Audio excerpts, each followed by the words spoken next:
Hello, good morning everyone. We were already discussed about in last lecture synthesis of alpha amino acid.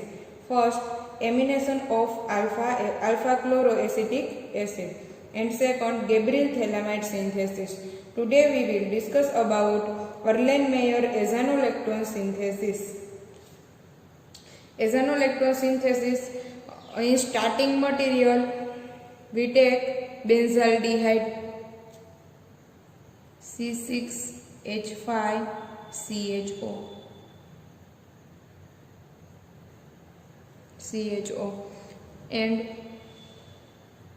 benzoyl glycine CH2C double bond OH NH C double bond O C6H5 nomenclature આપણે આપશું તો અહીંયા તમે જોઈ શકો છો NH2CH2COOH હોત તો આપણે તેને શું કહેત ગ્લાયસિન કહી શકત બરાબર તો અહીંયા બેન્ઝોઇલ ફંક્શનલ ગ્રુપ લાગેલું છે તેથી આપણે તેને કહેશું benzoyl glycine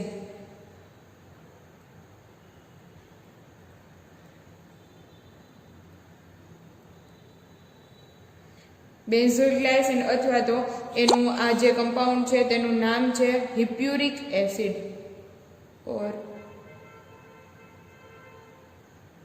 હિપ્યુરિક acid benzaldehyde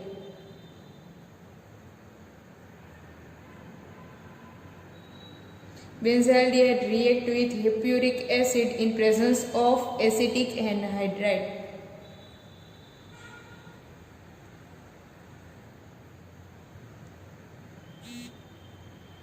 CH3 C double bond O C double bond O CH3 acetic anhydride.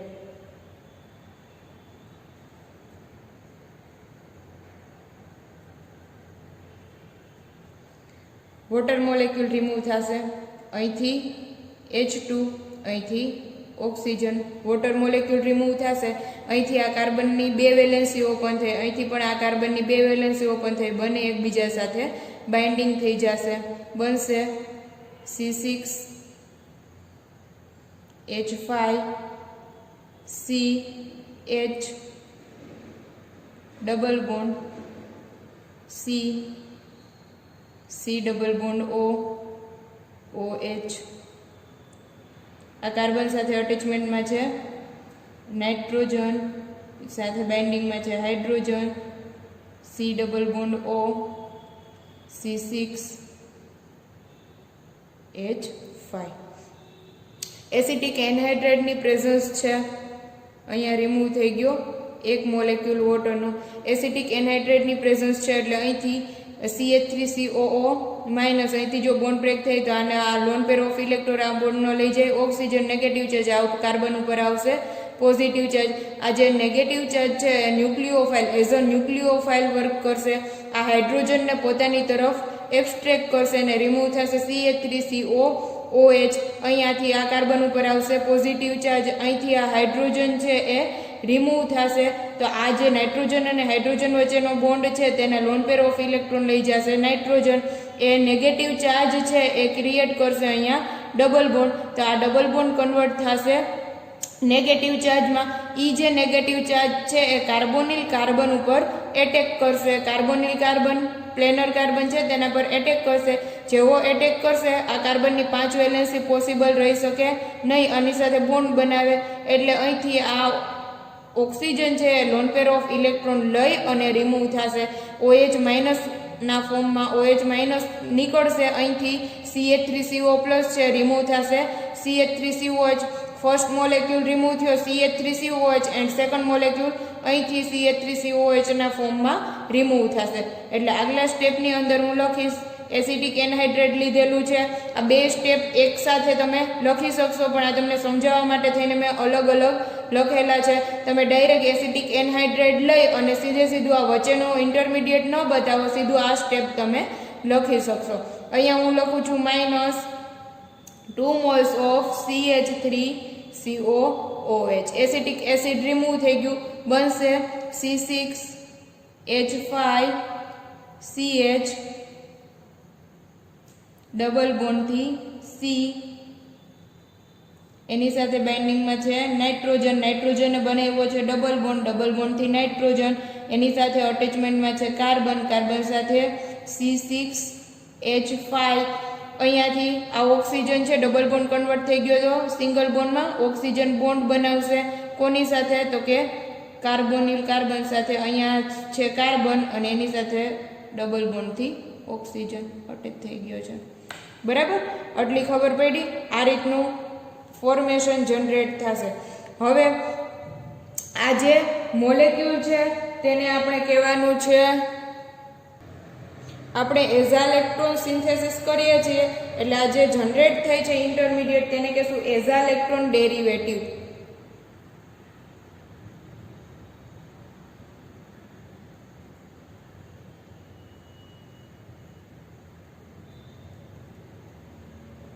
એઝાઇલેક્ટ્રોન derivative generate થઈ ગયો. હવે તેની રિએક્શન કરવાની છે 1% NaOH બેઝ સાથે.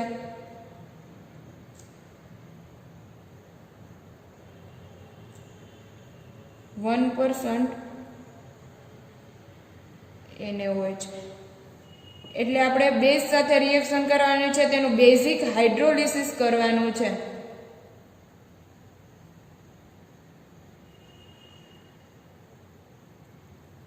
in presence of H plus OH minus water મોલેક્યુલની પ્રેઝન્સ રહેશે. હવે આપણે બેઝિક હાઇડ્રોલિસિસ કરશું એટલે અહીંયાથી તમારે જોવાનું છે કે આ કાર્બન અને હાઇડ્રોજન વચ્ચેનો બોન્ડ બ્રેક થશે, બોન્ડ તૂટશે. આ જો બોન્ડ તૂટે તો ઓક્સિજન છે લોન પેર ઓફ ઇલેક્ટ્રોન પોતાની તરફ ખેંચી લેશે, લઈ લેશે, એટલે નેગેટિવ ચાર્જ જનરેટ થશે. ઈ નેગેટિવ ચાર્જ છે એ શું કરશે તો કે નેગેટિવ ચાર્જ છે અહીંયા બનાવશે ડબલ બોન્ડ. તો આ ડબલ બોન્ડ શેમાં કન્વર્ટ થશે, નેગેટિવ ચાર્જમાં કન્વર્ટ થશે. અહીંયા જો જોઈએ તો આ કાર્બન ઉપર કેવો ચાર્જ આવ્યો હશે, પોઝિટિવ ચાર્જ. આ પોઝિટિવ ચાર્જ ખેંચશે OH માઇનસ આયનને એટલે બનશે C6H5CH ડબલ બોન્ડ COOH. અહીંયાથી આ નેગેટિવ ચાર્જ ખેંચશે હાઇડ્રોજનને એટલે અહીંયા આવશે NH C6H5C double bond O. ચાલો લખી નાખીએ C6H5CH double bond C double bond OH. અહીંયા આવશે નાઇટ્રોજન, નેગેટિવ ચાર્જ ખેંચશે હાઇડ્રોજનને NH C6H5 ડબલ બોન્ડથી ઓક્સિજન. આ રીતનું મોલેક્યુલ જનરેટ થયો. હવે આપણે તેનું કરવાનું છે એસિડિક હાઇડ્રોલિસિસ, તેનું કરશું રિડક્શન કરવાનું છે. પહેલા રિડક્શન કરશું એટલે અહીંથી આ ડબલ બોન્ડ બ્રેક થશે. આ રિડક્શન કોને કહેવાય તો કે આપણે જો બે હાઇડ્રોજન એડ કરીએ તો આપણે તેને રિડક્શન કહીએ, અથવા તો ઓક્સિજન રિમૂવ કરીએ તો આપણે તેને રિડક્શન કહીએ. તો અહીંયા આપણે હાઇડ્રોજન એડ કરવાના છે એટલે હવે આપણે કરશું reduction. Sodium mercury એમાલ્ગમ.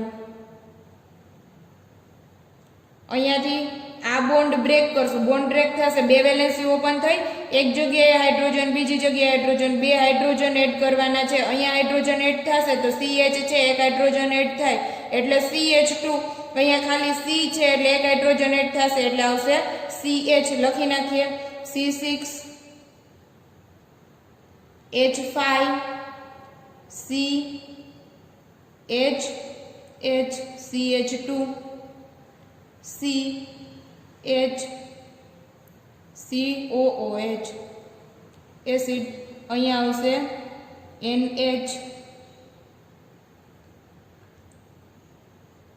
COC6H5 C double bond O C6H5. હવે આપણે તેનું કરવાનું છે hydrolysis.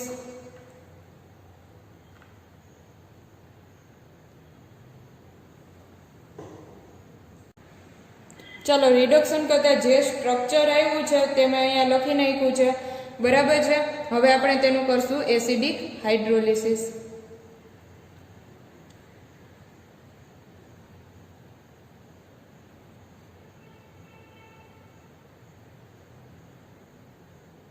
Presence of H+ water molecule H2O, H+OH minus, અહીંયા લખી નાખું H+OH માઇનસ. હવે જ એસિડની પ્રેઝન્સમાં અહીંથી આ બોન્ડ બ્રેક થશે. આ બોન્ડ બ્રેક થશે એટલે કે નાઇટ્રોજન અને કાર્બન વચ્ચેનો બોન્ડ બ્રેક થાય તો આપણને ખબર છે ઇલેક્ટ્રોનેગેટિવિટી નાઇટ્રોજનની વધારે હોય as compare to carbon. Lone pair આ બોન્ડના લોન પેર ઓફ ઇલેક્ટ્રોન કોણ લઈ જશે તો કે નાઇટ્રોજન લઈ જશે. એટલે નાઇટ્રોજન ઉપર ચાર્જ આવશે નેગેટિવ, કાર્બન ઉપર ચાર્જ આવશે પોઝિટિવ. નેગેટિવ ચાર્જ કોને ખેંચશે? હાઇડ્રોજનને. પોઝિટિવ ચાર્જ ખેંચશે OH માઇનસ આયનને. એટલે બનશે C6H5 CH2 CH NH2 COOH. આપણને જે જોતો તો આલ્ફા એમિનો એસિડ એ મળી ગયો. આ જે આલ્ફા એમિનો એસિડ છે આપણે તેને કહેશું ફિનાઇલ રિંગ અટેચ થયેલી છે, ફિનાઇલ એલાનિન. જો અહીંયા CH3 હોત તો આપણે તેને એલાનિન કહેત. અહીંયાથી એક હાઇડ્રોજન રિપ્લેસ થઈ અને ફિનાઇલ રિંગ અટેચ થયેલી છે એટલે આને આપણે નોમેનક્લેચર આપશું ફિનાઇલ એલાનિન.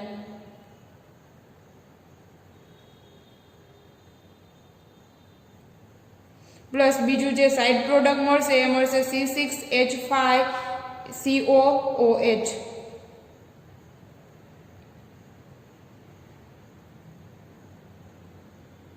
Benzoic acid.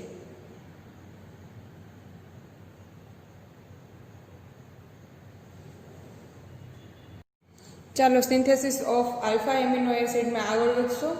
Fourth synthesis hydantoin method. Starting material લેશું બેન્ઝાલ્ડિહાઇડ C6H5CHO.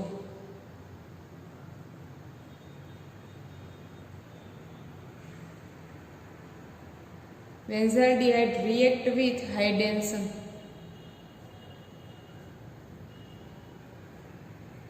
CH2NH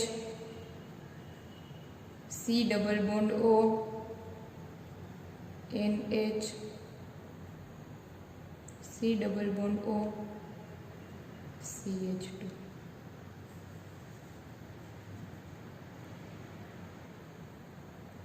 હાઇડેન્સન. રિએક્શન કરાવશું એસિટિક એનહાઇડ્રેટ સાથે CH3CO ટ્વાઇસ O. આપણે જેમ આગળ વાત કરી છે તેમજ એસિટિક એનહાઇડ્રેટની પ્રેઝન્સમાં રિએક્શન કરવાની છે.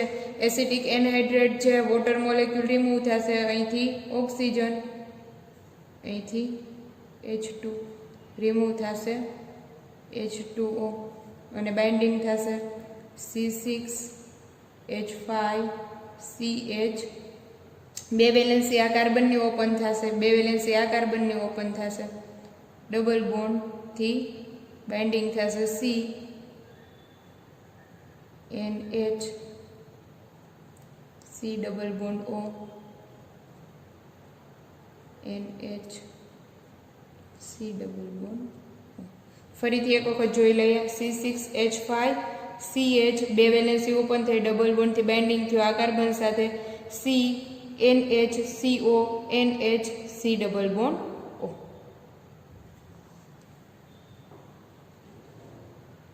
કરાવશું આપણે રિડક્શન. રિડક્શન કરાવશું એટલે આ જે ડબલ બોન્ડ છે તે સિંગલ બોન્ડમાં કન્વર્ટ થશે. રિડક્શન કોને કહેવાય તો કે બે હાઇડ્રોજન એડ કરીએ તો આપણે તેને રિડક્શન કહી શકીએ, અથવા તો ઓક્સિજન રિમૂવ કરીએ તો તેને રિડક્શન કહી શકીએ.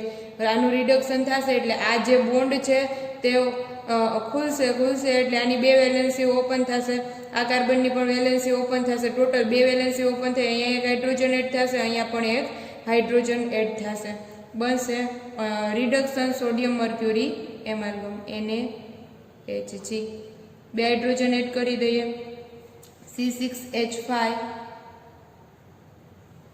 CH2 CH NH C double bond O NH C double bond O CH સાથે ring.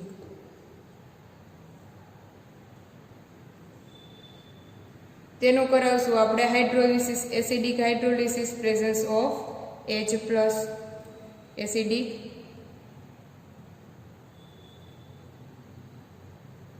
Hydrolysis H2O water molecule. હવે અહીંયાથી બોન્ડ બ્રેક થશે, આ બોન્ડ બ્રેક થશે, કાર્બન અને નાઇટ્રોજન વચ્ચેનો બોન્ડ બ્રેક થાય તો આપણને ખબર છે ઇલેક્ટ્રોનેગેટિવિટી નાઇટ્રોજનની વધારે હોય એટલે lone pair of electron nitrogen ખેંચી લેશે, આની ઉપર આવશે પોઝિટિવ ચાર્જ. આ જે પોઝિટિવ ચાર્જ છે તે ખેંચશે OH માઇનસને એટલે બનશે COOH. એક બોન્ડ અહીંથી બ્રેક થશે, અહીંથી બ્રેક થયો એટલે અહીંયા કાર્બન અને નાઇટ્રોજનમાં ઇલેક્ટ્રોનેગેટિવિટી નાઇટ્રોજનની વધારે, નેગેટિવ ચાર્જ લઈ લે, નેગેટિવ ચાર્જ બાઇન્ડિંગ થશે હાઇડ્રોજન સાથે, અહીંયા બનશે NH2, અહીંયા બનશે COOH, અહીંયા COOH NH2 એટલે લખશું આપણે C6H5 CH2 CH COOH. CO plus OH minus આયનને ખેંચો, બરાબર. CH પછી આવશે અહીંયા NH નેગેટિવ ચાર્જ લીધો છે એટલે એક હાઇડ્રોજનને એબ્સ્ટ્રેક્ટ કર્યો NH2. આપણે જે જોતો તો એ આલ્ફા એમિનો એસિડ આપણને મળી ગયો. આ જે આલ્ફા એમિનો એસિડ છે તેને કહેશું આગલા જે સ્ટ્રક્ચરમાં આપણે વાત કરી તેમ આ જે જો અહીંયા ફિનાઇલ રિંગ ન હોત અને CH3 હોત તો આપણે તેને કહેત એલાનિન. અહીંયા એક હાઇડ્રોજન રિપ્લેસ થાય અને ફિનાઇલ રિંગ લાગેલી છે એટલે આ જે સ્ટ્રક્ચર છે તેને આપણે કહેશું ફિનાઇલ એલાનિન.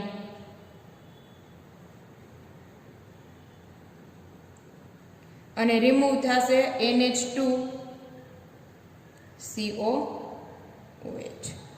અહીંયાથી CO પ્લસ છે બાઇન્ડિંગ થશે OH માઇનસ આયન સાથે અને આ NH નેગેટિવ ચાર્જ છે બાઇન્ડિંગ થશે હાઇડ્રોજન સાથે એટલે NH2COOH છૂટું પડશે અને આપણને મળશે ફિનાઇલ એલાનિન. ચાલો તો સિન્થેસિસ ઓફ આલ્ફા એમિનો એસિડમાં આપણે 4 સિન્થેસિસ જોઈ ગયા, બરાબર. પહેલી જે સિન્થેસિસ હતી એ હતી એમિનેશન of alpha chloro acetic acid. Second જે સિન્થેસિસ હતી એ હતી ગેબ્રિયલ થેલામાઇડ સિન્થેસિસ. થર્ડ વન જે સિન્થેસિસ હતી એ સિન્થેસિસ હતી એર્લેનમેયર એઝાઇલેક્ટ્રોન સિન્થેસિસ. અને ફોર્થ વન જે સિન્થેસિસ હતી એ છે હાઇડેન્સન મેથડ. તો બે ના કટકા પાડી નાખીએ કે પહેલી જે બે સિન્થેસિસ છે એ એમિનેશન ઓફ આલ્ફા ક્લોરોએસિટિક એસિડ અને ગેબ્રિયલ થેલામાઇડ સિન્થેસિસ. એની અંદર તમારે સ્ટાર્ટિંગ મટીરિયલ લેવાનું છે આલ્ફા ક્લોરોએસિટિક એસિડ. આલ્ફા ક્લોરોએસિટિક એસિડની રિએક્શન કરાવવાની છે એમોનિયા સાથે તો એમિનેશન થઈ જશે. આલ્ફા ક્લોરોએસિટિક એસિડની રિએક્શન જો તમે પોટેશિયમ થેલામાઇડ સાથે કરાવશો તો ગેબ્રિયલ થેલામાઇડ સિન્થેસિસ થશે, બરાબર. અને આજે જે જોઈ એ થર્ડ અને ફોર્થ સિન્થેસિસ એ બંનેમાં સ્ટાર્ટિંગ મટીરિયલ જે છે એ સેમ છે, એ છે બેન્ઝાલ્ડિહાઇડ, જેને કહેશું એરોમેટિક આલ્ડિહાઇડ. એરોમેટિક આલ્ડિહાઇડમાં બેન્ઝાલ્ડિહાઇડ લેવાનું છે. જો તમે એર્લેનમેયર એઝાઇલેક્ટ્રોન સિન્થેસિસ કરતા હોય તો બેન્ઝાલ્ડિહાઇડ સાથે તમારે લેવાનું છે બેન્ઝોઇલ ગ્લાયસિન અથવા તો હિપ્યુરિક એસિડ. યાદ રાખજો બેન્ઝાલ્ડિહાઇડ સાથે જો હિપ્યુરિક એસિડ લેવામાં આવે તો એર્લેનમેયર સિન્થેસિસ થશે. અને ફોર્થ વન જે સિન્થેસિસ છે જો બેન્ઝાલ્ડિહાઇડ સાથે હાઇડેન્સન લેવામાં આવે તો આપણે હાઇડેન્સન મેથડથી આપણે આલ્ફા એમિનો એસિડ જનરેટ કરી શકશું, આલ્ફા એમિનો એસિડનું પ્રોડક્શન કરી શકશું.